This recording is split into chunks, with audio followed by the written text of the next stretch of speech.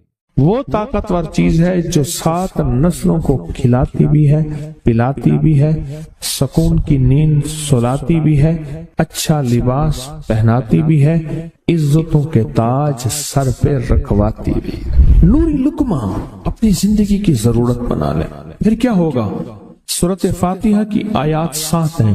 اللہ 7 آسمان اور 7 زمین کی جتنی بھی برکات ہیں، برکات من السماوات والارض، اللہ 7 آسمان اور 7 زمین کی ساری برکات اس کو عطا کر دے گا، اور لوگوں کو پتہ ہی نہیں ہوگا کہ یہ بندہ کتنا مالدار ہے، روحانیت کی طاقت اور روحانیت میں کتنا آگے ہے، کوئی پہچان بھی نہیں سکے گا کہ روحانیت میں یہ بندہ کتنا آگے ہے اور کتنا آگے سے آگے بڑھ گیا ہے، کسی کو علم بھی نہیں ہوگا۔ نوری لقمہ اپنی زندگی کی مجبوری بنا لے اور نوری لقمہ اپنی زندگی کی ضرورت بنا لے، پھر دیکھیں کمالات۔ کیوں؟ فرمائے جو سارے قرآن میں ہے، جو سارے قرآن میں ہے، جو سارے قرآن میں ہے، آنکھیں کھل جائیں۔ یہ سورۃ فاتحہ نماز کھانے کے دوران پڑھنے والا یہ اہل نظر میں ہے، اس کی نظر وسیع ہو جاتی ہے، یہ اہل کشف ہوتے ہیں، ان کی دل کی آنکھیں کھل جاتی ہیں، یہ فرشتوں کو دیکھتے ہیں، یہ انسانوں کے دلوں میں جھانک لیتے ہیں، یہ کائنات کے راز پڑھ لیتے ہیں، کائنات کے راز پڑھ لیتے ہیں۔ کہ اللہ پاک ان کے سامنے جنات آنکھوں سے دکھاتا ہے، حتیٰ کہ یہاں تک کہ اللہ قبر کے راز بھی ان کے اوپر کھول دیتے ہیں۔ نوری لقمے کا اثر یہ ہے، دل کی آنکھیں کھل جاتی ہیں، دل کی آنکھیں کھل جاتی ہیں، دل کی آنکھیں کھل جاتی ہیں۔ یہ نور لقمے کی تاثیر ہے۔ چہرے کی آنکھیں تو سب کے پاس ہیں، دل کی آنکھیں سب کے پاس نہیں، دل کی آنکھیں سب کے پاس نہیں، چہرے کی آنکھیں سب کے پاس ہیں، دل کی آنکھیں سب کے پاس نہیں۔ نوری لقمے کی یہ تاثیر ہے کہ دل کی آنکھیں کھل جاتی ہیں اور دل کی دنیا آباد اور دل کی دنیا شاد اور دل کا وہ بندہ بامراد بن جاتا ہے جو نوری لقمے اپنی زندگی میں شامل کرتا ہے۔ اور نوری لقمے سورۃ فاتحہ، اور کتنی بار؟ اچھا، یہ سورۃ فاتحہ بیماریوں کا علاج۔ صحابہ کرام فرماتے ہم جا رہے تھے، کوئی ایک سردار تھا، اس کو بچھو نے کاٹ لیا اور اس کو چیخ رہا تھا بیچارہ، فرمایا سانپ کا کاٹا سوئے، بچھو کا کاٹا روئے۔ میرے پاس ایک سانپ کا کاٹا آیا تھا، غنودگی میں تھا، وہ بہت غنودگی میں سے سوتا تھا، اور میں نے کہا اس کو سونے نہ دے، خیال نہ کیا انہوں نے، ادھر سے ہٹا تو بندہ ختم ہو گیا، سانپ کا کاٹا تھا۔ ہمارے ایک والد صاحب رحمۃ اللہ علیہ کے تھے، ملک عبد الرحمن ڈوڈی، تو لائے تھے، تو کہنے لگے اس بچھو کے کاٹے کا علاج، صحابہ کرام نے 7 بار سورۃ فاتحہ پڑھ کے اس پہ دم کر اور وہ ٹھیک ہو گیا۔ فرمایا جب سورۃ فاتحہ عرشوں سے زمین پہ آئی، نازل ہوئی، ایک گونج اٹھی، ایک آواز آئی، فرمایا اللہ سے آج وہ چیز زمانے پہ زمین پہ نازل کی ہے جو اس سے پہلے کبھی آئی نہیں تھی اور جو اس کے بعد کبھی آئے گی نہیں، اس سے پہلے کبھی آئی نہیں تھی، اس کے بعد کبھی آئے گی۔ اور جب سورۃ فاتحہ نازل ہوئی، شیطان رویا، پیٹا، اپنا سر پہ راکھ ڈالی اور اتنا شور کیا کہ کاش کہ یہ سورۃ فاتحہ آئی ہے، اور اگر آئی ہے تو واپس چلی جائے، اگر واپس نہیں گئی تو کسی کی زبان پہ نہ جائے، یعنی کوئی اس کو پڑھ نہ سکے، اگر پڑھے تو اس کا یقین نہ ملے۔ یقین سے پڑھنے والے کی دنیا بھی، آخرت بھی، رزق بھی، عزت بھی، صحت بھی، تمنگری بھی، بادشاہت بھی، خوشیاں خوشحالیاں بھی یقین سے پڑھنے والے کو ملتی ہیں۔ اور اس لیے آج بھی شیطان سورت فاتحہ سے لرزتا ہے کہ سورت فاتحہ پڑھنے سے جنات اور شیاطین ایسے دور ہوتے ہیں، ایسے کہ میلوں دور چلے جاتے ہیں اور اس بندے سے خوف زدہ ہوتے ہیں جو سورت فاتحہ پڑھتا ہے۔ کھانے کے دوران اس کی حکمت کیا ہے؟ انسان کھانے کے دوران مشغول ہوتا ہے، کھانے کی لذتوں میں کھویا ہوا ہوتا ہے، اور اگر بھوک بہت زیادہ ہو بھوک بہت زیادہ ہو تو پھر تو ہوش نہیں ہوتا، پھر ہوش ہی نہیں ہوتا اگر بھوک بہت زیادہ ہو۔ اب اسی دوران جس طرح سنے غور سے، بڑی میں عجیب بات بتا رہا ہوں، حضرت امام جعفر صادق سلام اللہ رضوان اللہ تعالی علیہ مجمعین اللہ کے ولی تھے، ولایت کے تاجدار تھے، سرداروں کے سردار تھے، اولیاء کے سردار تھے۔ میں بازار میں جاتے تھے، جا کے پھر واپس آ جاتے تھے، پھر جاتے کچھ نہیں خریدتے تھے۔ کسی نے پوچھا اب کیوں جاتے ہیں؟ فرمایا 2 وعدے لینے، کیا میں جا کے بازار میں ہر بندے کو سلام کرتا ہوں، وہ سلام کا جواب دیتے ہیں، اور کیا پتا کسی کے سلام کا جواب ایسا ہو جو اللہ کے ہاں مقبول بھی ہو، محبوب بھی ہو۔ اور پھر فرمایا بازار میں جاتا ہوں اور جا کے بازار میں جاتا ہوں اور جا کے بازار کی دعا پڑھتا ہوں۔ فرمایا جو چوتھا کلمہ گھر میں پڑھے گا اس کو 10 نیکیاں ملیں گی، اور جو بازار میں پڑھے گا کتنی نیکیاں ملیں گی؟ 10 لاکھ نیکیاں ملیں گی۔ فرمایا میں 10 لاکھ نیکیاں کمانے کے لیے جاتا ہوں۔ آل رسول کی محبتیں، عبادتوں کا حرص دیکھیں، ہمیں مال کا حرص، انہیں اعمال کا حرص۔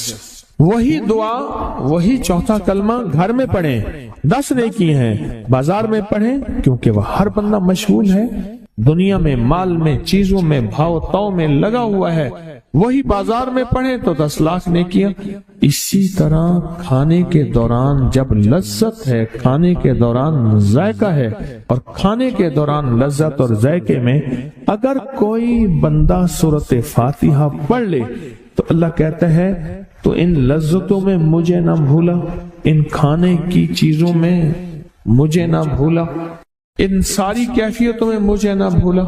اللہ خوش ہوتا ہے، اور پھر اللہ جل شانہ اسے 7 آسمان اور 7 زمین کی برکتیں حوالے کر دیتا ہے، اور جس کے پاس 7 آسمان 7 زمین کی برکتیں ہوں، یہ ساری عبادتیں کھانے کے دوران کوئی معنی نہیں رکھتی، پھر ایسی سمیٹ کے اللہ کائنات کو اسے دے دیتا ہے۔ نوری لقمے کی تلاش کریں، نوری لقمہ زندگی میں لے آئیں، بڑی خوشحال زندگی گزرے گی، بہت لاجواب زندگی گزرے گی۔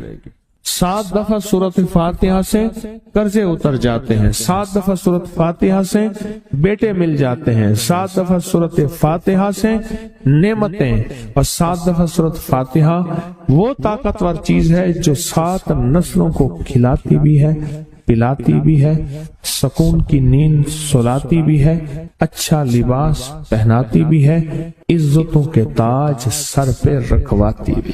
کہیں انشاءاللہ۔ اب سوچیں کون سا مشکل عمل، بہت زبردست عمل ہے، 1 منٹ کا کام ہے اور کام بن جاتا ہے۔ اور میں نے اس کی اجازت جتنی مشکل سے لی تھی نا، اس عمل کی بہت مشکل سے اجازت، اور جس دن لی تھی اسی دن فیصلہ کیا تھا انشاءاللہ اسے چھپاؤں گا نہیں، انسانیت مخلوق کو بتاؤں گا۔ اور یہ 7 دفعہ سورۃ فاتحہ جو دل کا مریض ہو مجھ جیسا، اس کا بھی علاج ہے، جسمانی ہو یا روحانی۔ میں نے پچھلی دفعہ کہا نا کہ میں دل کا سخت مریض ہوں اور آج بھی ہوں، دعا کرو موت تک نہ رہوں، اور میں دل کا سخت روحانی مریض ہوں، جسمانی نہیں ہوں۔ میری پچھلی دفعہ کی وجہ سے پوری دنیا میں کوہرام مچا ہوا ہے کہ بابا گیا، جانا تو ہے، جانا تو لازم ہے۔ پچھلی دفعہ میں نے وہ کہہ دیا کہ میں دل کا سخت مریض ہوں، میرے لیے دعا کرو، وہ یہ مریض ہوں، روحانی مریض ہوں، روحانی مریض ہوں۔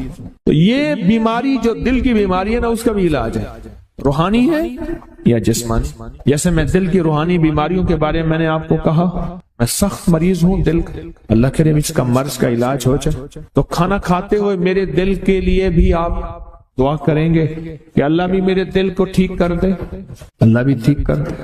آپ مجھے بزرگ سمجھتے رہے ہیں اور اندر سے کام کھوکھلا ہو۔ یہ دل کی روحانی بیماریوں کا بھی علاج ہے، اور یہ جسم کی اور دل کی جسمانی بیماریوں کا بھی علاج ہے۔ یہ صحت مندی کا راز ہے۔ سورۃ فاتحہ ہے بابا، سورۃ فاتحہ، سورۃ فاتحہ۔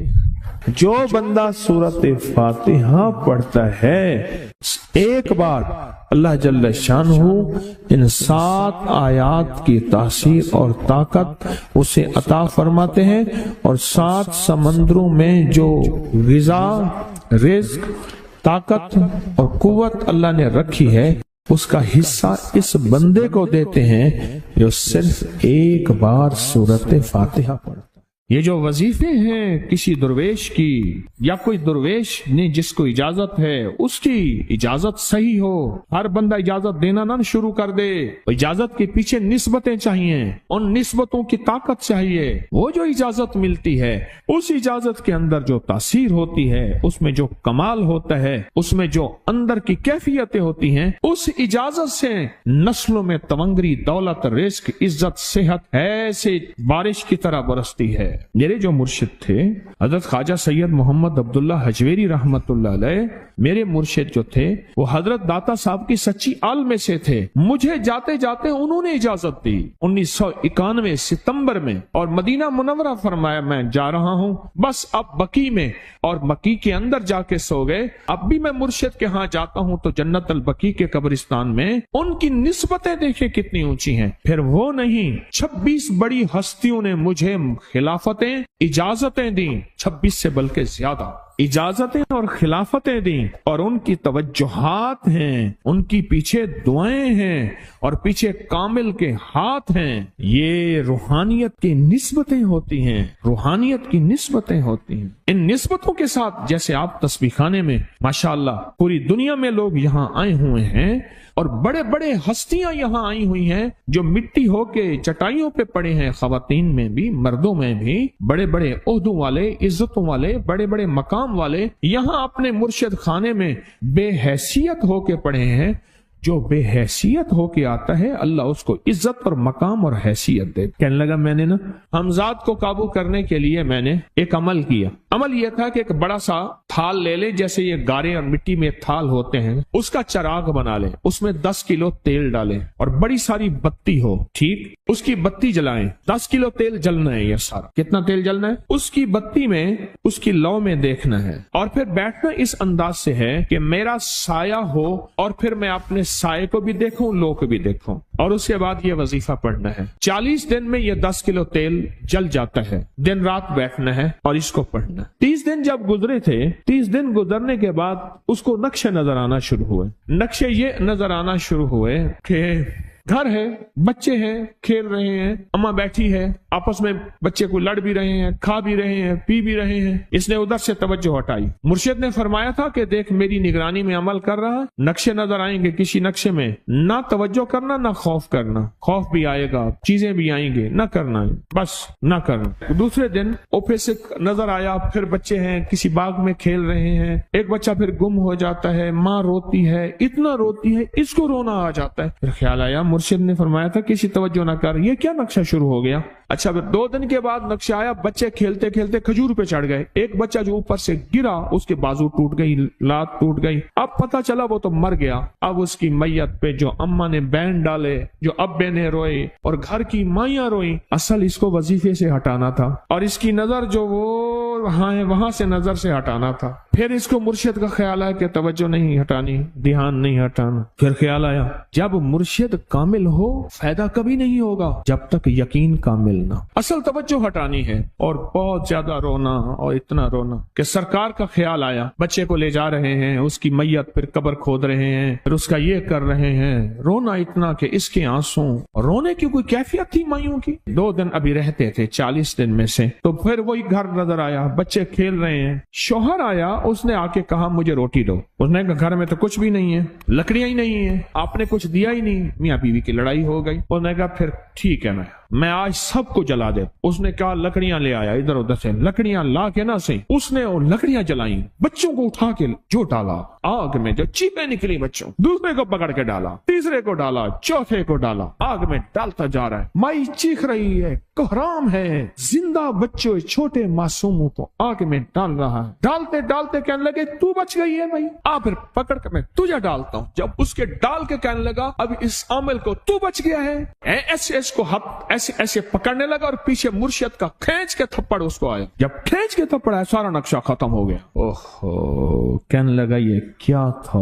مرشد کامل ایسا ہوئے جرا لولوں دے وچ وسے ہو, نال نگاہ دے پاک کریندا نہ صابن سجی گھتے ہو. یہ اس وقت ہوگا جب یقین ہوگا, جب تیرا یقین کمزور ہے. مرشد کامل ہے, یقین کامل نہیں ہے, ناکام رہے گا ساری زندگی, تھرمامیٹر لگاتا رہے گا. کوئی کہہ دے گا کہ تیرا مرشد 1 نمبر ہے, ولی ہے, کہا سبحان اللہ. کوئی کہہ دے گا 2 نمبر ہے, کہے توبہ توبہ. ساری عمر اسی زندگی میں رہے گا, کبھی نہیں پا سکے گا. 40 دن کے بعد مرشد کی خدمت میں حاضر ہوا اور سارے نقشے بتائے. فرمایا نہ بتاؤ, ہم دیکھ رہے. علامہ فخر الدین رازی رحمت اللہ علیہ کا مشہور واقعہ ہے. مرید جو ہے آپ کا سینکڑوں میل دور, اور وہ مرید وہ تھا جو ساری عمر اللہ کے وجود کو کہتا رہا کہ اللہ کے وجود کو نہ ماننے والے کہتے تھے کوئی اللہ نہیں ہے, کہاں ہے دکھاؤ, ہر چیز خود بخود بن گئی ہے, خود بخود ختم ہو جائے گی. ان کے پاس 100 دلیلیں تھیں. کتنی 100 دلیلیں تھیں, اور آج تک ان کی دلیلوں کو کوئی توڑ نہیں سکا تھا اللہ کے وجود پہ. آخری وقت ہے, اور آخری وقت کے اندر ایک دروازہ کھٹکھٹایا کسی نے کہ جناب ایک بزرگ آپ سے ملنے آئے ہیں. وہ بزرگ ان کے دوست تھے پرانے. اوہو, آپ کا آخری وقت ہے, میں ملنے آیا.